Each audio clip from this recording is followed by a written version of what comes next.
Hi అండి, welcome back to our channel. ఈరోజు recipe వచ్చేసి ఉల్లిపాయ పకోడీ అండి.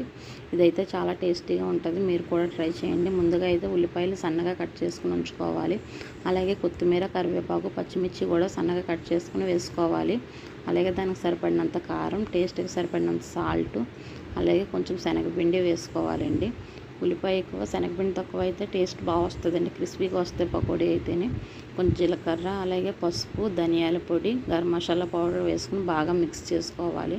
ఇది బాగా మిక్స్ చేసుకున్న తర్వాత కొంచెం వాటర్ వేసుకొని కొంచెం జారుగానే కలుపుకోవాలండి. గట్టిగా కలుపుకుంటే పకోడీ అయితే గట్టిగా వచ్చేస్తాయి. ఇలా కలుపుకోవడం వల్ల అయితే టేస్ట్ బాగుంటుందండి. ముందుగా అయితే స్టవ్ వెలిగించి గిన్నె పెట్టుకుని ఆయిల్ వేసుకోవాలి. ఆయిల్ వేడెక్కిన తర్వాత పకోడీని అయితే వేసుకోవాలండి. వీటిని నేనైతే గుండెలాగే వేస్తానండి, మరి పెద్ద పెద్దగా అయితే వేయను. ఇలా వేసుకుని క్రిస్పీగా అయితే బాగా వేగించుకోవాలండి. రెండు వైపులా అయితే పకోడీని వేసుకుని అయితే తీసుకోవాలి. అంతే అండి, పకోడీ అయితే రెడీ.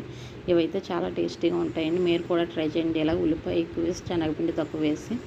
అంతే అండి, పకోడీ రెడీ. మా వీడియో మీకు నచ్చినట్లయితే లైక్ చేయండి, షేర్ చేయండి, సబ్స్క్రైబ్ చేయండి. Thank you for watching.